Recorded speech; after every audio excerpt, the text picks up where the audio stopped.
चलो स्टार्ट करते हैं हम आगे. Important one, this is a bigger one, that is Ind AS 115, that is revenue from contracts with customer, revenue from contracts with customer, comparatively a very big Ind AS. 115 बड़ा है, 116 भी बड़ा है, ये दो मेजर है यहां पर अभी. देन आपका 10932 तो चल रहा है, चालू होगा ना 109? नहीं. तो ये revenue from contract with customer है, जो आपने इंटर में पढ़ा था. AS7, AS9, ये दोनों का कॉम्बिनेशन है. AS7 एंड AS9 का कॉम्बिनेशन है. And this is one of the latest Ind AS. This is one of the latest Ind AS. This was effective from 1st April 2018. So effective from 1st April 2018, मतलब very latest. And Ind AS 116 was effective from 1st April 2019. बराबर है? So now what exactly is Ind AS 115? And why is it important? Important because, इसलिए important है because it is applicable to all business. कोई भी business हो, कैसे भी business हो, 115 तो एप्लीकेबल होने वाला ही है. क्यों? कोई भी बिजनेस हो, कैसे भी बिजनेस हो, 115 एप्लीकेबल होगा. ऑब्वियस ना, रेवेन्यू तो किसी के पास भी रहने वाला ही है. So there will be no business without revenue. So since there will be all businesses with at least some revenue, 115 तो applicable होने वाला ही है. That is why it is a very very crucial Ind AS. And जहां भी interviews में जाते हो तो वहां पर 115 पे क्वेश्चन पूछेंगे ये लोग. इंटरव्यू में very very common questions on 115. And थोड़ा सा ट्रिकी भी है, सब्जेक्टिव भी है, तो एंड लेंदी भी है. And almost I think 125-130 pages का मॉड्यूल में पूरा Ind AS है. तो लेंदियर वन. क्लियर? तो what is so special about Ind AS 115 and how is it superior to AS9? Because AS9 में क्या बोलते हैं हम? When do you recognise the revenue? Revenue recognise कैसा करते हैं, याद है आपको? या when there is the risk and reward, the risk and reward related to ownership is transferred. Risk and reward related to ownership is transferred, and the amount can be collected. So if the amount can be collected and risk and reward is transferred, then you recognize the revenue. Then the revenue is recognized. बराबर है? अभी इसमें problem क्या है? What is the problem with this particular aspect? Suppose we will take an example to understand कि भाई इसमें problem क्या है एंड 115 कैसा सुधार रहा है इसको. सपोज आपका जो एंटिटी है, आपका जो फर्म है, आपका फर्म जो है, suppose it sells air condition. Air condition बेच रहा है 30,000 रुपए में. अभी एयर कंडीशन बेच रहा है 30,000 रुपए में. इसमें बोलता है मैं तेरे को एसी देगा, 1 ईयर फ्री सर्विस देगा एंड 2 साल का वारंटी देगा. बोलते एसी 30,000 का है. आपका कंपनी जो है 30,000 का एसी बेच रहा है, जिसके अंदर एसी है, 1 साल का फ्री सर्विस है, 2 साल का वारंटी है, मतलब फ्री वारंटी है, 2 साल का वारंटी फ्री है, 1 साल का फ्री सर्विस है और एसी है. 30,000 रुपया. अब ये जो सेल किया है लोग ने, समझो ये सेल किया है लोग ने 1 अक्टूबर 2024 को. तो what will be the journal entry passed on 1 अक्टूबर 2024?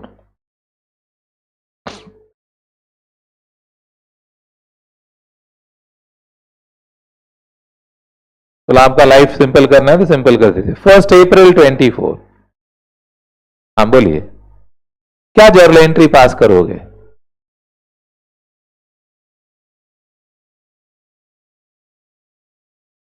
अभी इतना क्या सोच रहे हैं? तो हो गया, ब्रेक खत्म हो गया भाई, चाय टाइम बिस्किट टाइम खत्म हो गया, जर्नल एंट्री बोलो तुम। अभी भी चाय और बिस्किट सोचता रहेगा ना। हाँ बोलो। Bank to sales. She is saying, sir, I will pass the entry. Bank account debit 30,000 to sales account 30,000. मतलब क्या कर रहे हैं आप?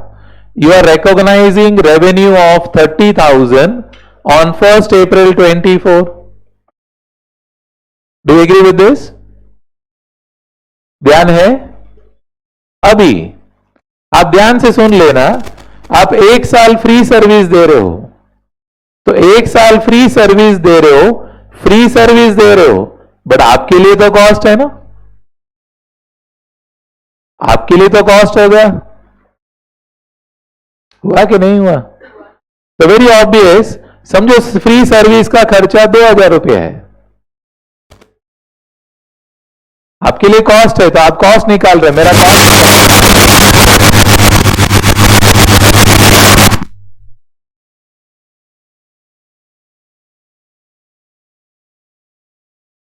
कॉस्ट क्या हुआ? आपके लिए कॉस्ट इज 2,000। फ्री सर्विस भले आप दे रहे हैं, लेकिन 2,000 रुपया कॉस्ट है तुम्हारे लिए। तो अगर आपके लिए 2,000 रुपया कॉस्ट है, तो ऑब्वियसली 2,000 का कॉस्ट जो है, suppose you are incurring in the year 25-26, वो 1 साल का सर्विस 25-26 में, एंड 2 साल का वारंटी दे रहे हैं आप, तो 2 साल का वारंटी 25-26, 26-27, समझे ना? आने वाला 2 साल फ्री वारंटी दे रहे हैं आप, यानी वारंटी का कॉस्ट समझो, द वारंटी कॉस्ट इज 1,500 रुपया 1 साल का, दूसरा साल का 1,500, 3,000 रुपया वारंटी कॉस्ट हो गया।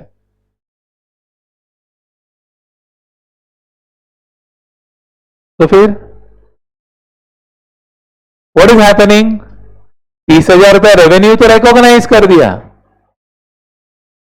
हाँ, कॉस्ट बाद में इनकर कर रहे हैं आप। किसका कॉस्ट आपने इनकर किया है? आपने सिर्फ एसी का कॉस्ट इनकर किया है। अरे अभी जो माल बेचा उसका 30,000 रेवेन्यू आया, बट कॉस्ट किसका आया? सिर्फ एसी का आया। But what about the cost of service? What is about the cost of the warranty? What about the cost of service? What about the cost of warranty? तो क्या हो रहा है? रेवेन्यू रिकॉग्नाइज कर दिया, अभी कॉस्ट बाद में इनकर हो रहा है। तो आपका मैचिंग कॉन्सेप्ट कहां चला गया? तो इसलिए end AS 115 says you have to recognize into 2 important things. आवाज आ रहा था। You have to recognize 2 important things. One is called as the performance obligation, and the other is called as the corresponding transaction price or standalone selling price. मतलब end AS 115 का speciality क्या है? End AS 115 बोलता है recognize the performance obligation and the corresponding standalone selling price. पूरा end AS का core principle है, ये अगर आप समझ गया तो इंड AS 115 खत्म हो जाएगा। परफॉर्मेंस ऑब्लिगेशन क्या है? अब ये केस में what is a performance obligation? The performance obligation is delivering AC, the performance obligation is service, the performance obligation is warranty. उसका स्टैंड अलोन सेलिंग प्राइस क्या है? लाइक फॉर एग्जाम्पल हम बोल रहे हैं वारंटी का 3,000 है, इसका 2,000 है, तो एसी का 25,000 हो गया। तो वो लोग क्या बोल रहे हैं? जो जब भी डिलीवर होगा तभी उसका रेवेन्यू रिकॉग्नाइज करने का। एसी का डिलीवरी हो गया, 25,000 का रेवेन्यू रिकॉग्नाइज करो। सर्विस दे दिया, 2,000 का रेवेन्यू रिकॉग्नाइज करो। वारंटी ऑब्लिगेशन पूरा किया, वारंटी ऑब्लिगेशन का रेवेन्यू रिकॉग्नाइज करो। This is the core principle principle of Ind AS 115? So Ind AS 115 says you have to find out what is the level of service and goods delivered and what is the proportionate revenue to be recognized. ये दोनों को sink करना है. वो flow chart होना चाहिए कि ये मेरा डिलीवरी ऑब्लिगेशंस हो रहा है और ये सामने इसका प्रोपोर्शनेट रेवेन्यू है.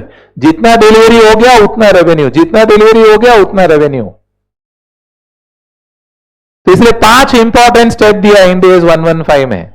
एक, कॉन्ट्रैक्ट होना चाहिए जहां पर ये सब मेंशन्ड होगा. तो सब first is contract. Second is a performance obligation identification. जैसा भी यहां पर कॉन्ट्रैक्ट है उसके बाद परफॉर्मेंस ऑब्लिगेशन का आइडेंटिफिकेशन. जैसे हम बोल रहे हैं एसी, सर्विस, वारंटी, तो identification of performance obligation. Third, the transaction rate. हर परफॉर्मेंस ऑब्लिगेशन का what is the transaction rate.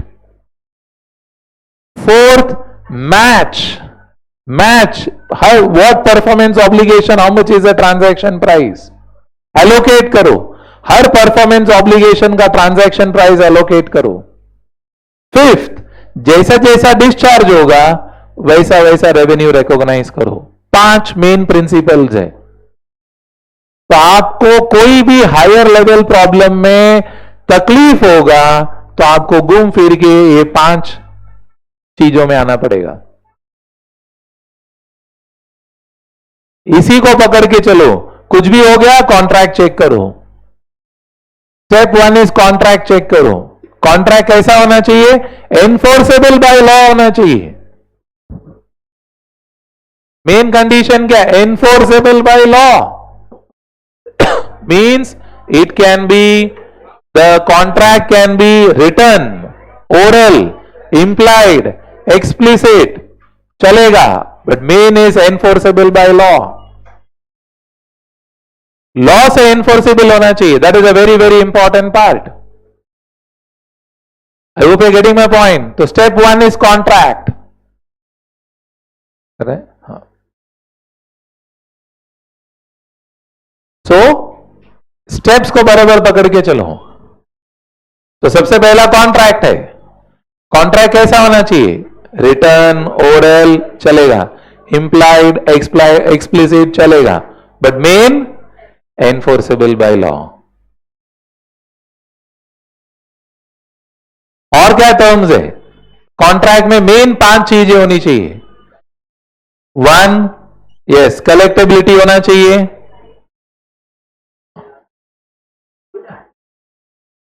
The conditions of the, मतलब क्या बोल रहे हैं, the terms and condition should be agreeable by both the parties.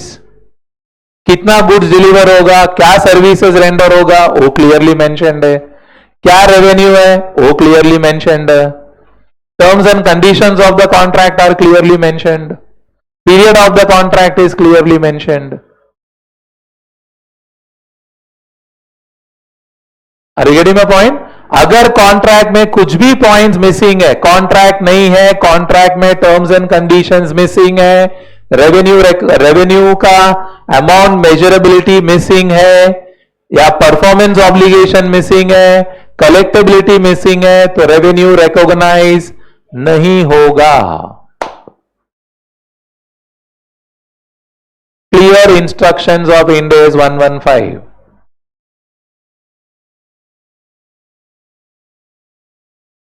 Are you getting my point? Clarity? Suppose, let us take an example. Let's see if you can think over it. Gym तो हमने बहुत सुना है, famous है. सबसे maximum उनको registration कभी मिलता है? 1 जनवरी को. पैटर्न है ना. They get highest registration on 1 जनवरी. 1 जनवरी मतलब जनवरी का 10-15 दिन उनका जिम एकदम फुल रहता है. एंड मैक्सिमम वो लोग भी वही टाइम का फायदा उठा लेते हैं. बराबर. एंड बाद में उनको मालूम है कि 1 जनवरी 1000 मेंबरशिप है, सबसे पैसा ले लो, क्राउड ओवर क्राउडेड रहेगा, 1 फरवरी में एक 20% का गायब रहेगा, 1 मार्च में और एक 20% गायब रहेगा, फिर अप्रैल में तो खाली पड़ा रहेगा, फिर बारिश में और थोड़ा कम। ऐसा उनको मालूम है, वो पैटर्न है, बहुत क्लियर है उनके पास। समझो ये जिम मेंबरशिप वाला है, समझो ना। 1 अप्रैल को 50,000 जिम का पर एनम मेंबरशिप है, पर एनम मेंबरशिप 50,000 है, 1 ईयर का मेंबरशिप है, 3 मंथ्स नॉन कैंसिलेबल है,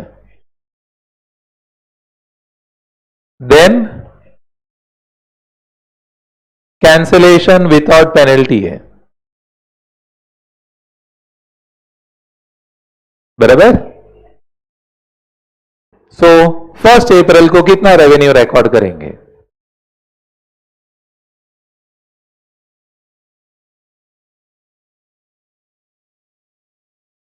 मैं रिपीट करता हूं, 50,000 मेंबरशिप है साल का, 1 साल का मेंबरशिप है, 3 महीना नॉन कैंसिलेबल है, फिर कैंसिलेशन अलाउड है विदाउट पेनल्टी। हाँ, तो कस्टमर ने 50,000 भर दिया, तो आप कितना रेवेन्यू रिकॉग्नाइज करोगे? बड़ा नहीं बड़ा छोड़ दो, आप रेवेन्यू कितना रिकॉग्नाइज करोगे? जर्नल एंट्री बोलने का अमाउंट के साथ।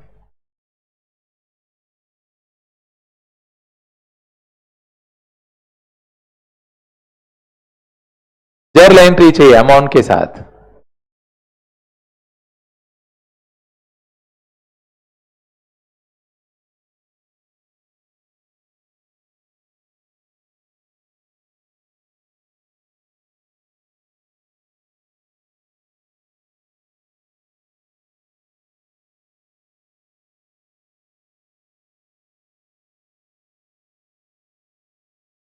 ये बोलता है bank account debit to membership fees 12,500, यहां बोल रही है। तो बोला 3 महीने का रेवेन्यू रिकॉग्नाइज करने का।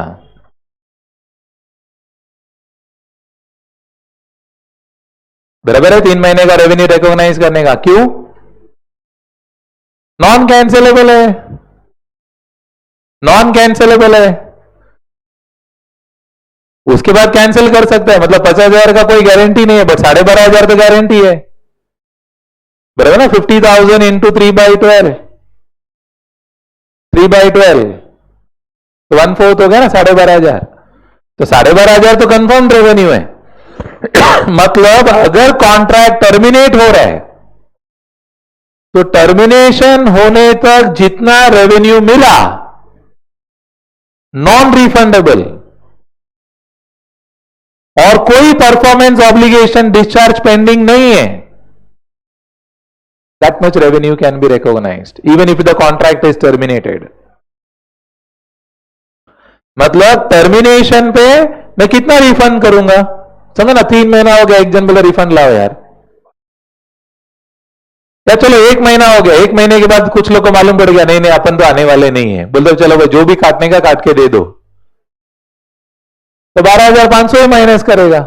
अच्छा, 12,500 माइनस करके 37,500 दिया, उसके बाद 12,500 तो अपने पास ही रहने वाला है।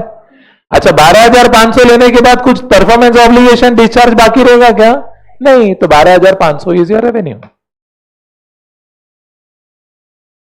So in case a contract is terminated, then whatever revenue you have received which is non-refundable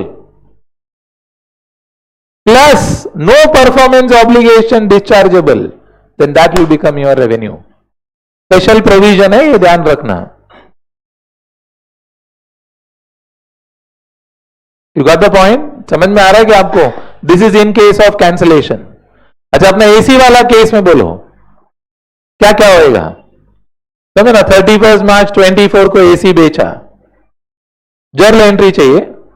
AC का 30,000 है, 1 ईयर सर्विस जो हम 24-25 में देंगे उसका 2,000 रुपया है, एंड वारंटी है 3,000 1500 इंटू 2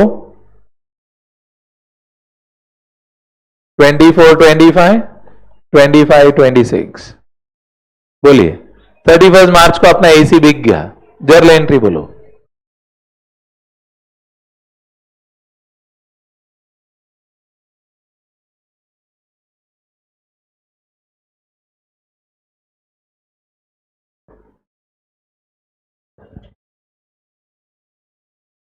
$30,000 अपना सेल प्राइस है, सेल प्राइस 30,000 है, उसमें एसी है, 1 ईयर सर्विस वारंटी है, एंड 1 ईयर सर्विस है और बाद में वारंटी है। 30,000 का एसी बेचा अपन ने।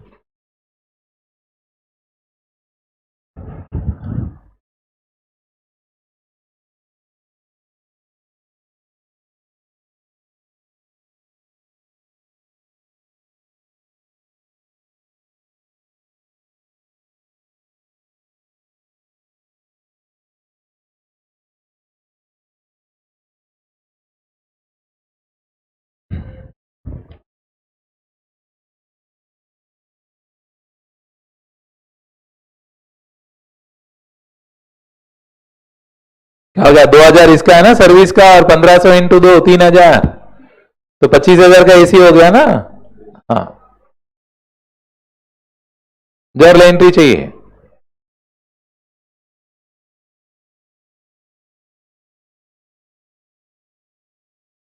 इतना क्या जर्नल एंट्री में टाइम पास कर रहा था? हाँ, bank account debit to sales, ये बोलता है बैंक टू सेल्स लिख दो 30,000, लेकिन मिला 30 ना। कस्टमर से पूरा, कस्टमर को मालूम है क्या तुम्हारा ये सर्विस का कॉस्ट है? कस्टमर को तो बोल रहे ये फ्री है। कस्टमर पैसा ला के देगा 30,000 तो उसको ना बोलने वाला है। हाँ तो लेगा तो लिखेगा ना बैंक, बैंक में कितना पैसा गया है। अच्छा, बैंक में लेगा लेकिन दिखाएगा नहीं, ऐसा चोरी करेगा ऐसा। हाँ, ये बोल रहा है, मैं बोलेगा,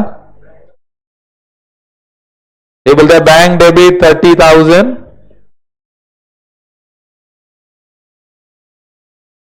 टू सेल्स 25,000,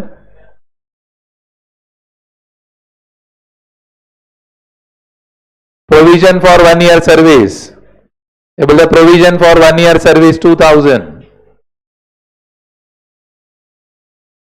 हाँ, प्रेजेंट वैल्यू पे लेंगे। क्यों प्रेजेंट वैल्यू पे लेंगे? लेकिन ये तो 2,000 रेवेन्यू मिल रहा है ना आपको, ये तो आपका रेवेन्यू है ना। आपने कॉस्ट, ये प्राइस किसने अलोकेट किया? आपने। तो आपने अपने दिमाग से लगाया, वो प्रेजेंट वैल्यू निकाला कि नहीं निकाला वो आपका चॉइस है ना। ये थोड़ी पब्लिश्ड है, ये तो आप अपने हिसाब से निकाल रहे हो।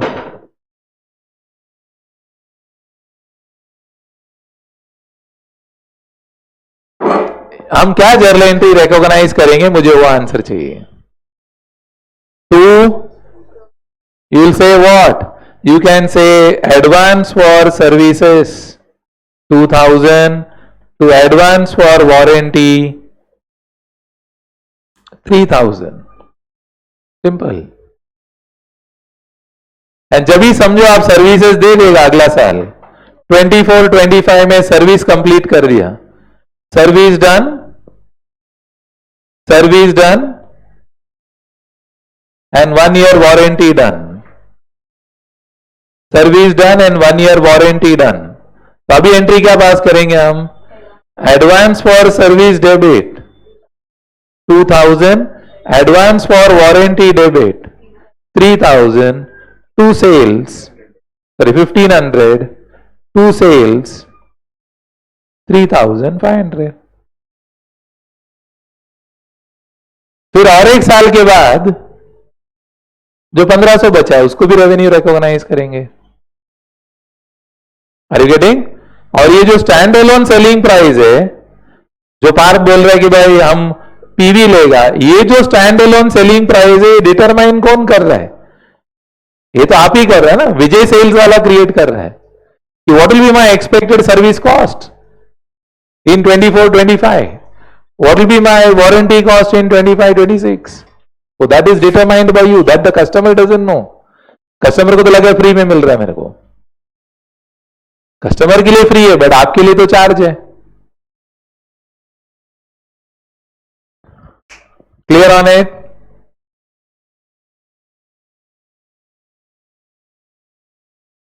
हाँ, अपने तो रेवेन्यू हो गया ना, एक साल खत्म हो गया, मालूम पड़ा कस्टमर फोन ही नहीं उठाया, अपना सर्विस पीरियड खत्म हो गया, तो मेरे लिए तो रेवेन्यू हो गया ना, बिकॉज मेरा परफॉर्मेंस ऑब्लिगेशन तो डिस्चार्ज हो गया। उसके बाद तो आके नहीं बोलेगा कि अभी मेरा 24-25 का सर्विस दो, अभी 24-25 खत्म हो गया, अभी क्या मांग रहे तो? हाँ हाँ, वो तो कॉस्ट में जाएगा ना सामने। ये हम सिर्फ रेवेन्यू रिकॉग्नाइज कर रहे हैं। हाँ, समझ रहे हैं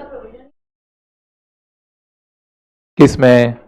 See, that is why I am saying cost recognition we are not talking about. We are talking about the revenue recognition. 115 is giving you guidelines for revenue recognition. Absolutely, वो तो हम सीखा ना। हाँ बोलिए, क्लियर है इधर तक? Yes, because performance obligation discharge हो गया ना, पीरियड खत्म हो गया, 31 मार्च 2025 खत्म हो गया, तुम आया नहीं आया, मेरा ऑब्लिगेशन डिस्चार्ज हो गया। अगर मेरा ऑब्लिगेशन डिस्चार्ज हो गया तो मेरा करस्पॉन्डिंग रेवेन्यू रिकॉग्नाइज करेगा मैं, बराबर है? अभी कोई स्टूडेंट मेरे से पेन ड्राइव लिया 1 साल का और फीस भर के गया, वो 1 साल नहीं देखा, लेकिन मेरा तो परफॉर्मेंस ऑब्लिगेशन डिस्चार्ज हो गया ना, उसका प्रॉब्लम है ना, उसने नहीं देखा।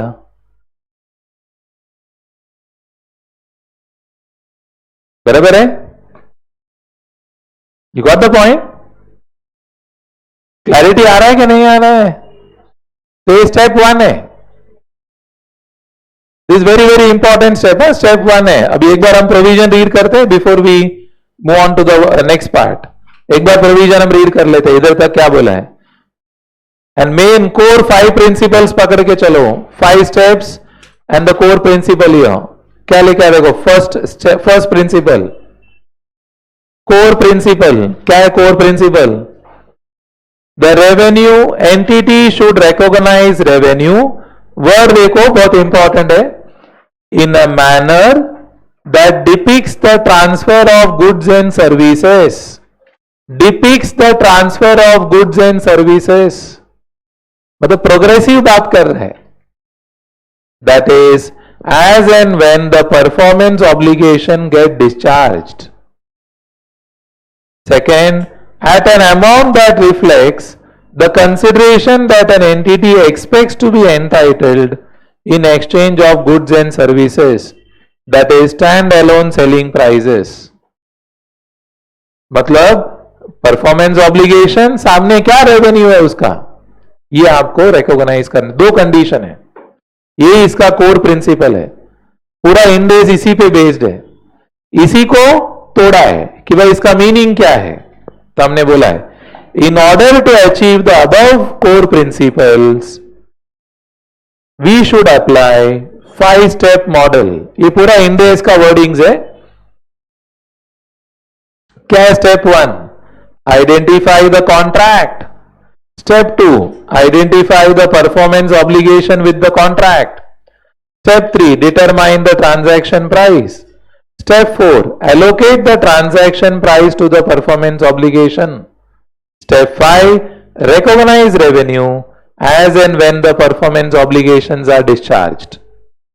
इसी पे पूरा बात करते रहेंगे हम। स्टेप 5 तक आ गया मतलब इंडेक्स पूरा हो गया, इसी का डिटेल है। तो आज हमने क्या बात किया? Step 1 that is identify contract. क्या criteria for recognising and contract? क्या क्राइटेरिया है कि भाई अकाउंटिंग कॉन्ट्रैक्ट है, वर्ड देखो अकाउंटिंग कॉन्ट्रैक्ट है। कैसा होना चाहिए? Can be oral, can be written, no force, can be expressed, can be implied, important, enforceable by law. सब में फ्रीडम है बट एनफोर्सेबल बाय लॉ होना चाहिए। लास्ट में एक पंच लाइन बोल दिया, कैसा भी करो एनफोर्सेबल बाय लॉ होना चाहिए। क्या पॉइंट्स होना चाहिए? आप एज एन अकाउंटेंट क्या चेक करने का कि भाई अकाउंटिंग कॉन्ट्रैक्ट है कि नहीं? Both the party should have approved the contract and should be committed to perform their obligations. तो दोनों का कमिटमेंट होना चाहिए। एंड कमिटमेंट किस चीज का? To perform the respective obligation. मतलब supplier should say I will discharge my goods and customer should say I will pay the make the payments necessary. Each party's rights regarding the goods and services identified, payment term identified, contract should have commercial substance. ये word सुना हमने, commercial substance? हाँ, कहां सुना है?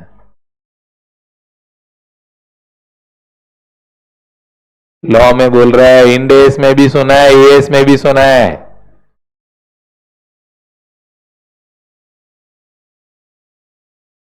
Yes, इंडेस 16 क्या था वो? कौन सा केस में सुना था? बाल्टर। एएस 10 में भी था बाल्टर। व्हाइट मारुति सेम मॉडल, जुगाड़ू उठा ट्रांजैक्शन। हाँ, भूल गया। चलो ठीक है, तो ध्यान रखना कमर्शियल सब्सटेंस होना चाहिए, गड़बड़ वाला ट्रांजैक्शन नहीं।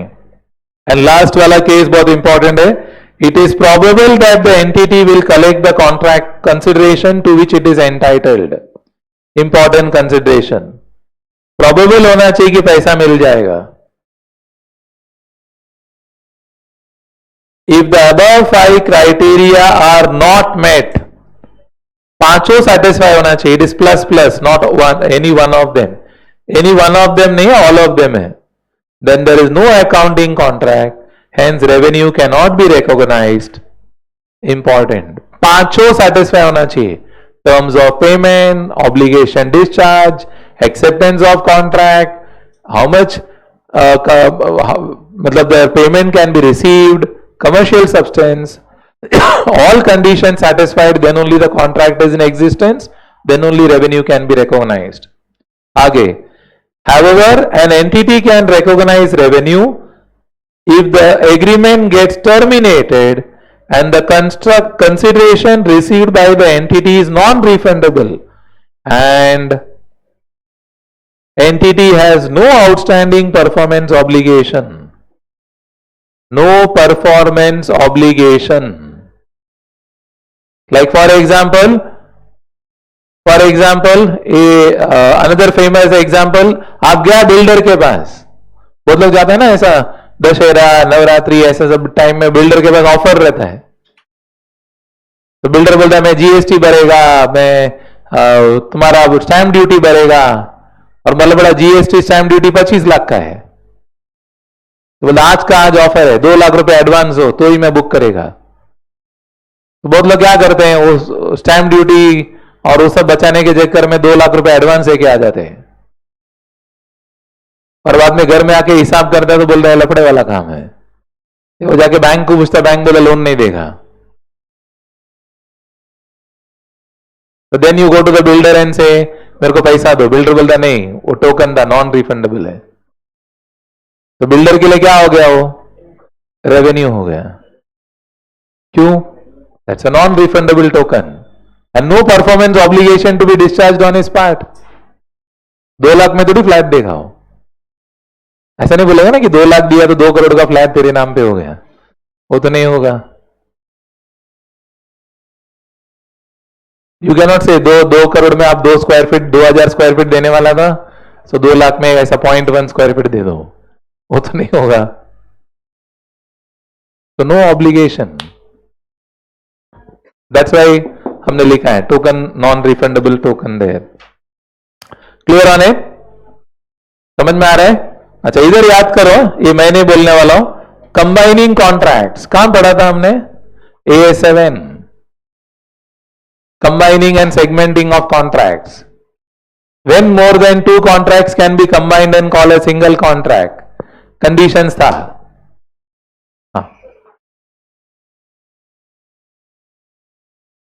A7 कब 3-4 कॉन्ट्रैक्ट को मिला के एक कॉन्ट्रैक्ट बोल सकते हैं?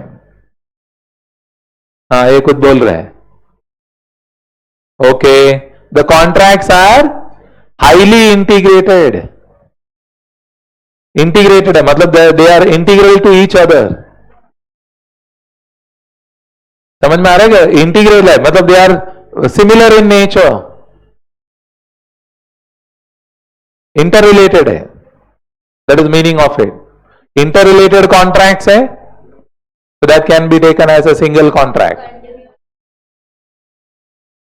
नहीं, कंटिन्यूअस सब्सिक्वेंट का कोई कंडीशन नहीं था. नेचर नहीं बोलते, दे आर इंटर रिलेटेड बोलते हैं. They are interrelated, they are very very closely interrelated. Nature और इंटर रिलेटेड में डिफरेंस है. उल्टा शब्द दिमाग में मत डालना, बाद में कंफ्यूजन आएगा. They are interrelated, then it can be called as a single contract. Like for example आपने क्या बोलते हैं,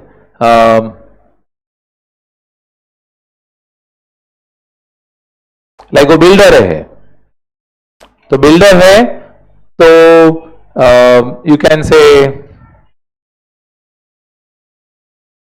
क्या आप लैपटॉप खरीद रहे हैं, तो लैपटॉप खरीद रहे हैं, तो लैपटॉप खरीद रहे हैं और उसमें सॉफ्टवेयर है. तो लैपटॉप का कॉन्ट्रैक्ट एक है, सॉफ्टवेयर का कॉन्ट्रैक्ट एक है. अब बिना सॉफ्टवेयर लैपटॉप चालू नहीं होएगा, बराबर ना. विजय सेल्स के पास गया, बोलता 20,000 का 50,000 का लैपटॉप है, 10,000 का सॉफ्टवेयर है.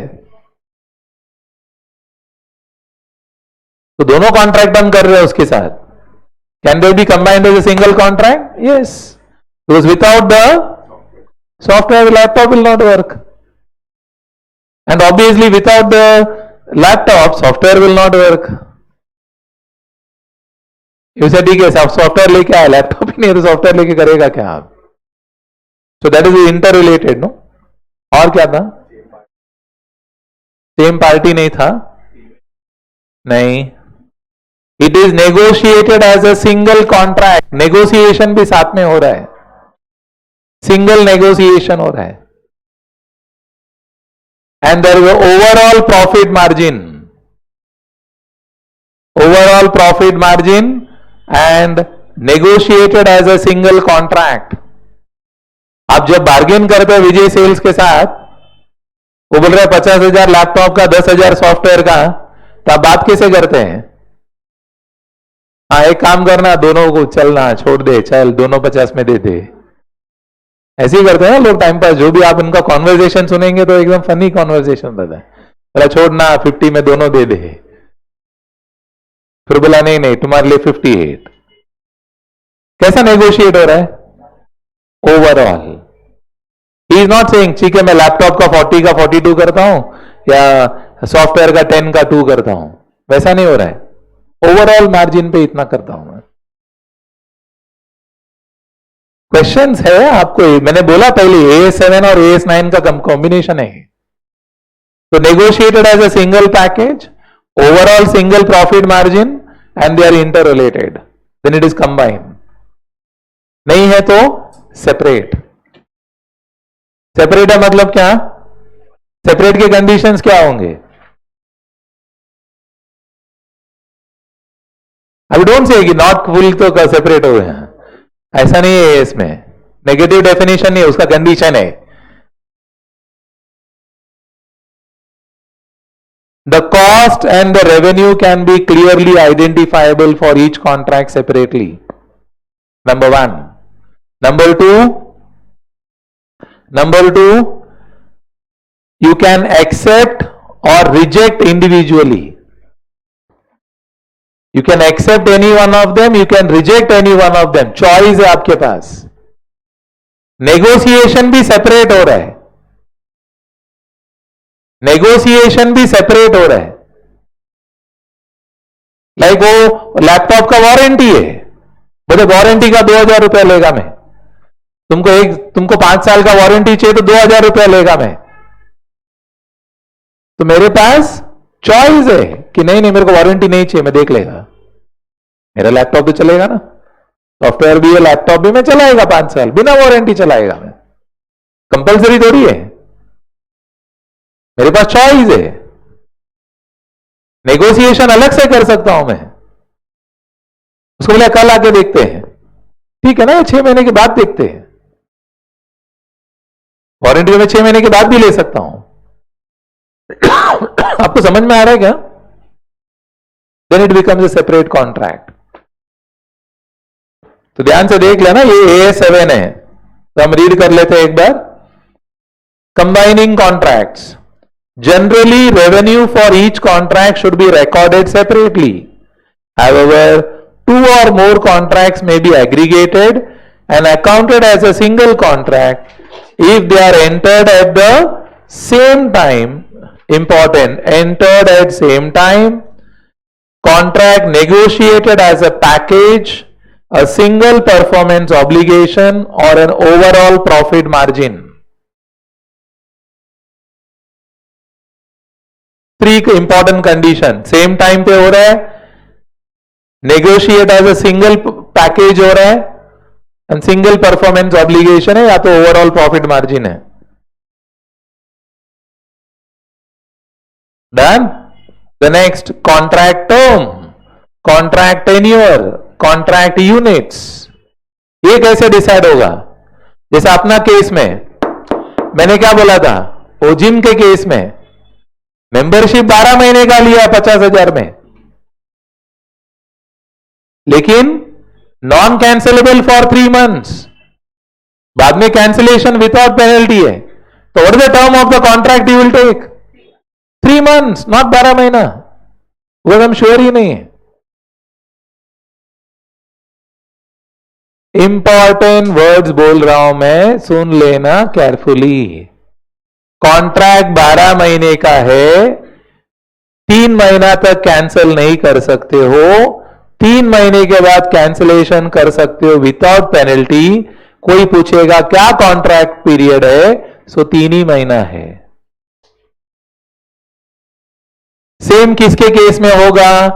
Like supply of goods, supply of goods अपना कॉन्ट्रैक्ट है कि भाई मुलुंड रेलवे स्टेशन का जो कैंटीन है वो क्या बोलता है, ये पंजाब सिंध वाला बोलता है मैं लस्सी सप्लाई करेगा, तो बोल रहे हैं 10,000 पैकेट सप्लाई करेगा साल में, तो 10,000 पैकेट सप्लाई करेगा, ऐसा हमारा कॉन्ट्रैक्ट है, तो बोलता 1,000 पैकेट तो मिनिमम लेना पड़ेगा, उसके बाद नहीं चाहिए तो मत लो। बोलते मैं जो प्राइस दे रहा हूं उसमें 1,000 पैकेट का सप्लाई तो आपको करने को देना ही पड़ेगा, बाद में आप मत दो, बाद में कैंसिल कर लो, नो पेनल्टी। तो मतलब व्हाट इज द कॉन्ट्रैक्ट का यूनिट्स? 1,000, नॉट 10,000, बिकॉज 1,000 तक कंपलसरी है, बाद में तो कैंसिल कर सकता है। ऐसा फाइनर पॉइंट पे क्वेश्चन आएगा, ये बड़े क्वेश्चन का छोटा पार्ट है, हम तो तोड़ तोड़ के स्टेज 1 में ही अभी स्टेप 1 का ही बात कर रहे हैं, कॉन्ट्रैक्ट, फिर स्टेप 2 में आएंगे परफॉर्मेंस ऑब्लिगेशन, स्टेप 3 में आएंगे ट्रांजैक्शन प्राइस, फिर एलोकेशन में आएंगे, फिर असाइनमेंट में आएंगे, तो स्टेप बाय स्टेप ही बात हो रहा है। तो क्या लिखा है देखो, this is the term unit over which the parties to the contract have enforceable rights. We can enforce, जबरदस्ती कर सकते हैं हम। In case there is a termination clause without penalty, the actual term units of the contract may be greater than the term and units of the contract to which it is used for the purpose of accounting. इधर जरा comma wrong जगह पे डाला है। This is a term or units over the with the parties to the contract have enforceable right in case, वो साथ में है, in छोटा है, in case there is an termination clause without penalty, full stop, comma full stop wrong जगह पे, meaning change हो जाएगा अगर आप केयरफुली पढ़ते हैं तो। इधर कॉमा और इधर फुल स्टॉप है, ये नया सेंटेंस है बाद में। Are we clear? प्रॉपर? तो पेनल्टी रहेगा तो पेनल्टी का अमाउंट भी लेना पड़ेगा ना। हाँ तो आएगा ना पेनल्टी, इसलिए वो अलग प्रोविजन ट्रिगर होएगा।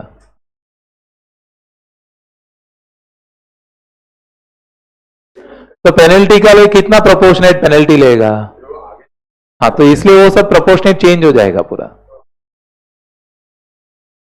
मैं वही बोल रहा हूं कि पेनल्टी का अमाउंट के बेसिस पे टर्म एक्सटेंड भी हो सकता है, इसलिए अभी फिलहाल विदाउट पेनल्टी का बात करते हैं, प्रोग्रेसिव प्रोग्रेसिव चलेंगे। Are we clear? चलो प्रॉब्लम सेक्शन में आ जाइए। Let us do some question, simple ones based on step 1।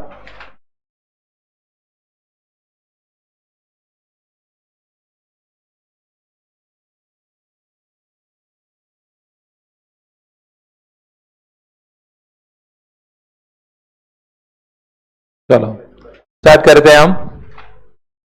तो फेमस एग्जांपल्स है, ध्यान से देख लेना। क्या लिखा है?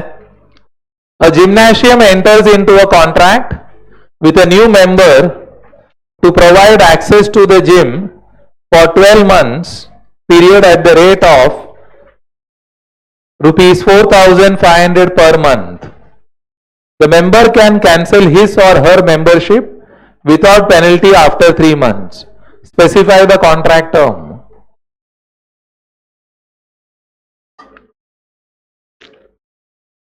प्रोविजन के साथ बोलो। हाँ, she is saying with provision. सुनिए प्लीज।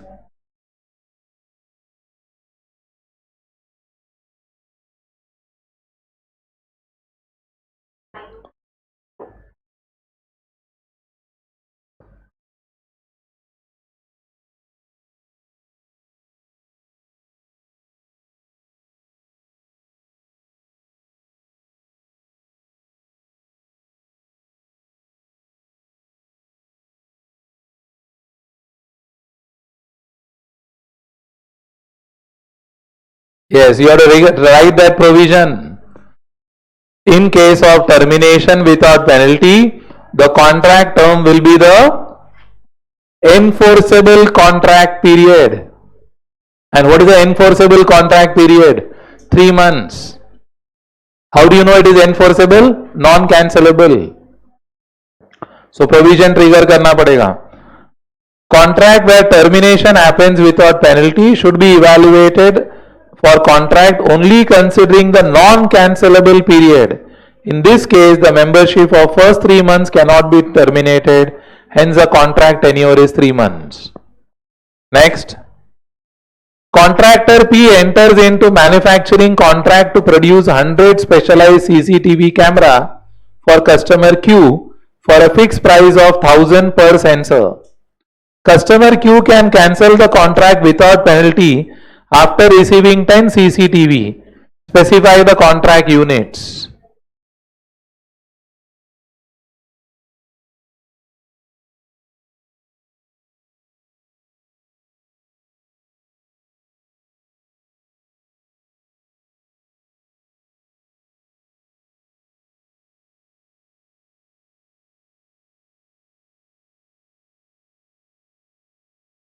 तो लाइट चालू है, देखो लाइट चालू है।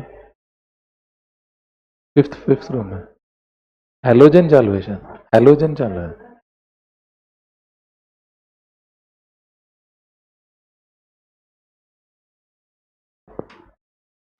बोलिए, एनीबडी? क्या हो गया, इतना टाइम क्या लग रहा है?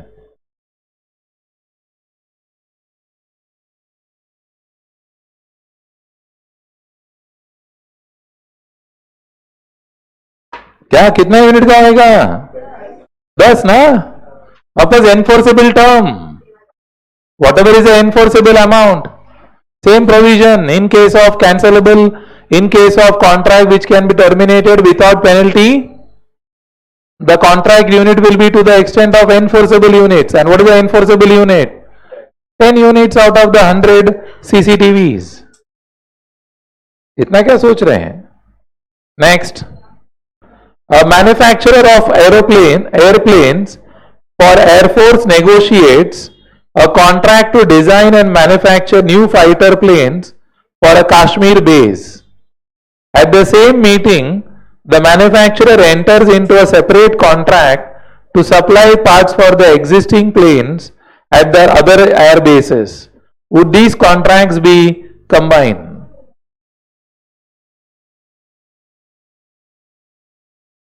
तो उनका मीटिंग चल रहा है two the contract is to design and manufacture new fighter planes for Kashmir airbase. दूसरा कॉन्ट्रैक्ट बना रहा है जहां पर वो लोग supply of parts for existing planes करने वाले हैं. तो बोले दोनों कॉन्ट्रैक्ट को कंबाइन कर सकते हैं क्या? क्यों नहीं कर सकते हैं? जगह तो एक ही टाइम पे हो रहा है. सबसे पहला एक जगह पे हो रहा है, but it is not a single performance obligation. One performance obligation is for what? Designing. One is for designing and manufacture of new fighter planes, and other performance obligation is for supply of parts to the existing planes and that to at other air base. दो अलग performance obligation हो गया जिसका कोई interconnection एक designing का और एक सप्लाई ऑफ पार्ट्स का है. रीजन लिखना पड़ेगा. ये ऑब्जेक्टिव क्वेश्चन है, यस नो का आंसर नहीं है. भले आपको अंदर से लगा अलग है, बट रीजन लिखना पड़ेगा. Not a single performance obligation. One obligation is for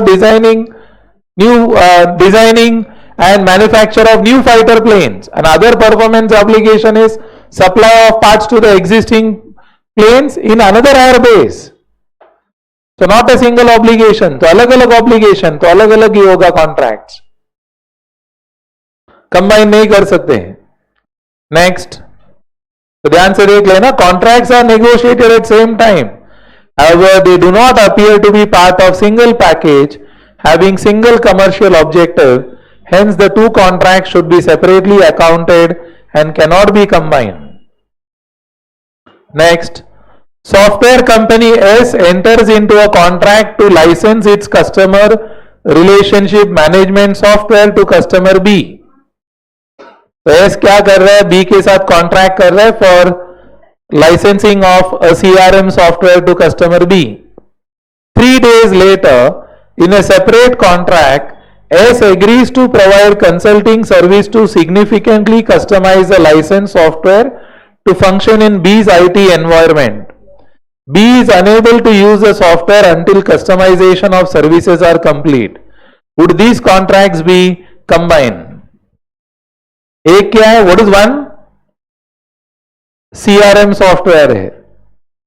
एक CRM सॉफ्टवेयर है. एक परफॉर्मेंस ऑब्लिगेशन CRM का है और दूसरा परफॉर्मेंस ऑब्लिगेशन क्या है?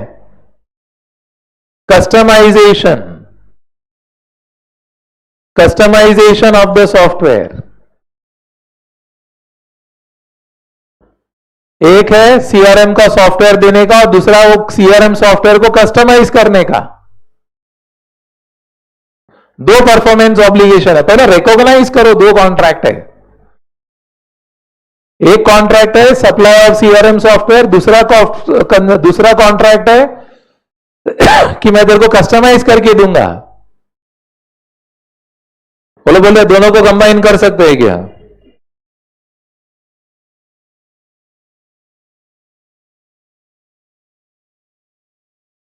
हाँ, शी इज गिविंग रीजन.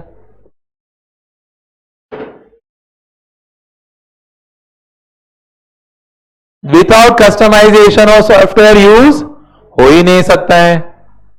तो इंटर रिलेटेड हो गया. तो विदाउट कस्टमाइजेशन अगर सॉफ्टवेयर यूज ही नहीं कर सकते हैं तो यूजलेस हो गया. तो इसके बिना तो ये होगा ही नहीं. तो can they be combined consider as a single contract? Yes, they can be considered as a single contract. क्या लिखा है? Two contracts can be combined because they were entered into nearly at the same time with same customer, and the goods and services in the contract are a single performance obligation. Important, वो लोग ये लिखो, it cannot be used until customization is complete.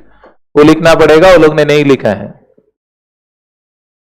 We cannot use the software until customization of service is complete.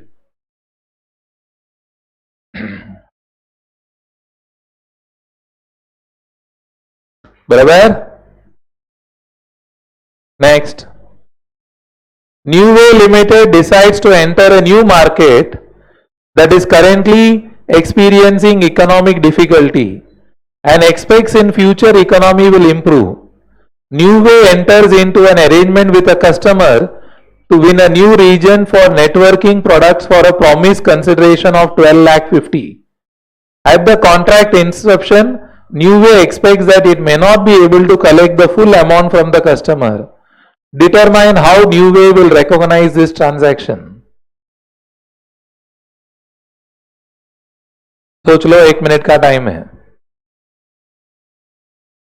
1 minute के बाद discuss करेंगे हम.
हाँ बोलिए. मिनट एंड्स, बोलिए. बोलो, इतना क्या एक दूसरे के क्या देखते रहते हैं. Collection is not certain. So collection is not certain means contract ही नहीं है. There is no accounting contract. तो अपना कॉन्ट्रैक्ट का 5 कंपोनेंट है. Terms to the party is clear, commercial substance होना चाहिए, पेमेंट्स का क्लैरिटी होना चाहिए, राइट्स क्लियर होना चाहिए, कलेक्टेबिलिटी होना चाहिए. और पांचों में से कोई भी कंडीशन नहीं है तो कॉन्ट्रैक्ट ही नहीं है. अकाउंटिंग कॉन्ट्रैक्ट ही नहीं है तो रेवेन्यू रिकॉग्नाइज नहीं होगा. ऐसा प्रोविजन लिखना पड़ेगा. आप सिर्फ ना बोल के आएगा तो कुछ नहीं होएगा उसमें. अकाउंटिंग कॉन्ट्रैक्ट ही नहीं है. वर्ड है accounting contract. No they use the word or not. Accounting contract word has to be used. यहां लिखा है उधर. As per Ind AS 115, an accounting contract is considered to exist and not exists if inter alia consideration is expected to be collected. Therefore, in the given case, the entire 2,50,000 cannot be recorded as entirely expected to be collected. एक भी condition नहीं है तो आपका contract ही नहीं है तो रेवेन्यू रिकॉग्नाइज नहीं कर सकते हैं. क्लियर है इधर तक? चलो फाइन. नेक्स्ट क्वेश्चन नंबर 6 देख लो. इंपॉर्टेंट क्वेश्चन है, ध्यान से देख लेना. ये क्वेश्चन का 3-4 वैरायटी है. कम से कम 3 वैरायटी तो है. सेम क्वेश्चन का 3 वैरायटी है. हर एक में एक एक 2-2 लाइन चेंज किया है. तो इसका गणेशाय नमः अभी है, बाद में आगे जाके इसका थोड़ा वर्ड चेंज करके आएगा. तो ध्यान से सुन लेना, अभी से सीख लेना क्या है. तो परिवर्तन होगा तो आपको याद आना चाहिए. क्या बोला है देखो. An entity G limited enters into a contract with customer P for sale of machinery for 20 lakhs. P Limited intends to use the said machinery to start a food processing unit. The food processing industry is highly competitive. P Limited has little experience in the said industry. मतलब क्या किया है, G है वो P के साथ contract कर रहा है for sale of machinery 20 lakh रुपए का. और P क्या कर रहा है, वो मशीन यूज करके फूड प्रोसेसिंग यूनिट चालू करेगा. एंड ये फूड प्रोसेसिंग इंडस्ट्री बहुत कॉम्पिटिटिव है और P के पास एक्सपीरियंस नहीं है. P Limited pays a non-refundable deposit of 1 lakh at the inception of the contract. 1 lakh रुपए का एडवांस दे दिया उसने. द नॉन रिफंडेबल डिपॉजिट दी है, and enters into a long-term financing contract with G for remaining 95% of the agreed consideration, which it intends to pay primarily from the income derived from the food processing unit, as it lacks any other major source of income. What is the meaning of this?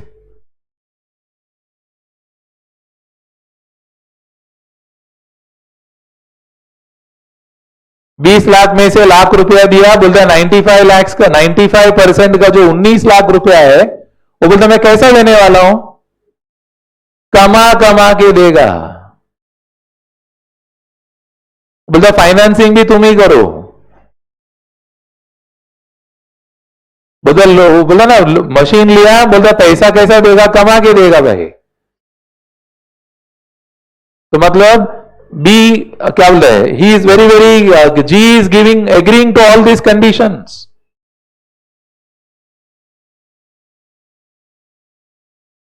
इसका हाँ हाँ ठीक है, देख लो दूसरा है तो change कर। One more point clear on it. तो very obvious over the 95% 19 lakh रुपया जैसा अर्निंग होगा वैसा देगा, एंड जी हैज एग्रीड। क्यों? बिकॉज पी बोलता मेरे पास दूसरा कोई सोर्स ऑफ इनकम है ही नहीं। आगे, the financing agreement is provided on a non recourse basis, which means if P Limited defaults, then G Limited repossesses the machinery but cannot seek further compensation from P, even if the full value of the amount owed is not recovered from the machinery. What do you meaning? Yes, पैसा नहीं भरा तो machinery ले लेगा और कोई complain नहीं करेगा, मतलब और कोई पेनल्टी वगैरह कुछ नहीं, सिर्फ चुपचाप मशीनरी लेके आने का और 1 लाख रुपये चला गया, मतलब रिफंड नहीं करेगा। The cost of machinery for G is 12 lakh रुपया, जो हम 20 में बेच रहे हो मशीनरी का एक्चुअल प्राइस क्या है, 12 lakhs. B Limited obtains a control of the machinery at inception, मतलब you are transferring the ownership on day one. When should G Limited recognize the revenue from sale of machinery to P in accordance with Ind AS 115?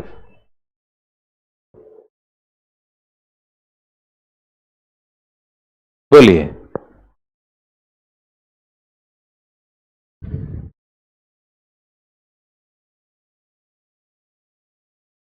सोच लो, आप 2 minute के बाद बात करेंगे, after 2 minutes।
रुका है मैं आप लोग का आंसर के लिए।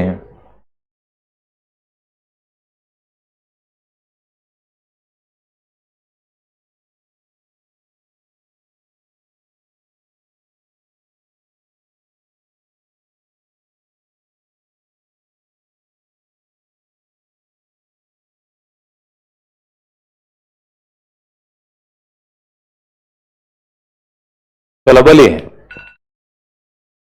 Anybody?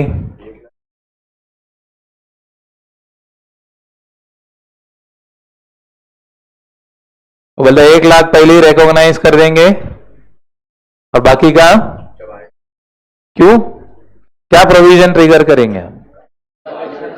कलेक्टेबिलिटी. The collectability is uncertain.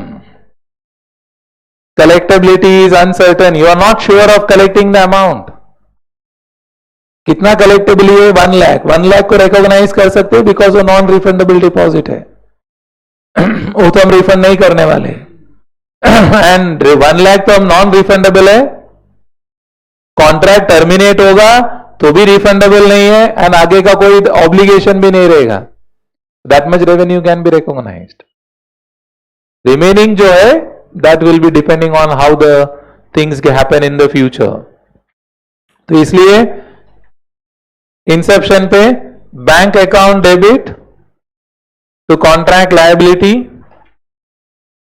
And default हो गया तो contract liability to 1 lakh rupees.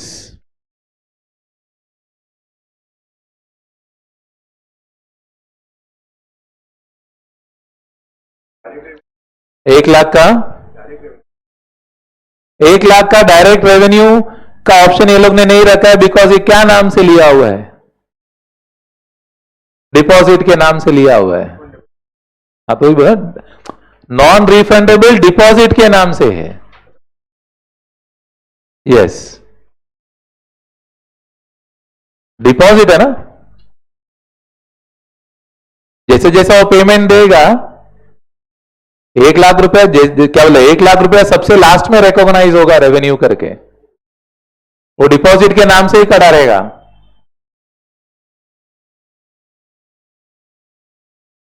It will stand in the name of deposit for long time to come. किसमें? एक तो जब भी वो डिफॉल्ट हो जाएगा तो रेवेन्यू रिकॉग्नाइज हो जाएगा, या वो डिपॉजिट जैसे ही रहेगा. मेरे को 5 लाख मिला तो 5 लाख रेवेन्यू रिकॉग्नाइज होगा. तो 1 lakh will still stand as a deposit only. Yes, that is why it is taken in the name of a deposit. No, it is taken in the name of deposit, is not taken in the name of an advance. Advance के नाम से थोड़ी लिया. ऐसा भी बोला advance है 1 लाख रुपया.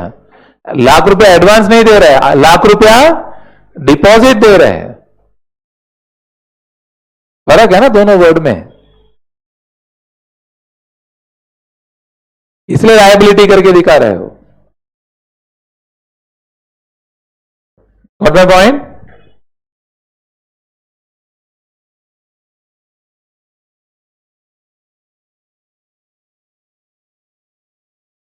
इसलिए यहां लिखा है देखो, revenue should not be recognized at the contract inception even if the control appears to have transferred. Instead, a contract liability of 1 lakh will be received. This liability will be reversed if at a later date it becomes probable that the consideration becomes receivable. अगर terminate हो गया, non refundable है, कोई obligation नहीं है, तो पूरा 1 लाख रुपये रेवेन्यू करके रिकॉग्नाइज होगा. तो टर्मिनेट हुआ तो रेवेन्यू करके रिकॉग्नाइज होगा ऑन टर्मिनेशन. अगर टर्मिनेट नहीं हुआ, जैसा जैसा पैसा मिलेगा वो रेवेन्यू करके रिकॉग्नाइज होगा और ये 1 लाख बाद में लास्ट में रिकॉग्नाइज होगा. This is taken as a deposit. No, हाँ बोलो. 1 लाख, हाँ नहीं, 20 हम रिकॉग्नाइज ही नहीं करने वाले हैं. 20 हम रिकॉग्नाइज ही नहीं करने वाले हैं. हम ऐसा नहीं बोलने वाला है कि P limited account debit to sales. Sale हुआ ही नहीं. हम तो ये बोल रहे हैं bank account debit to liability 1 lakh because it's a deposit taken.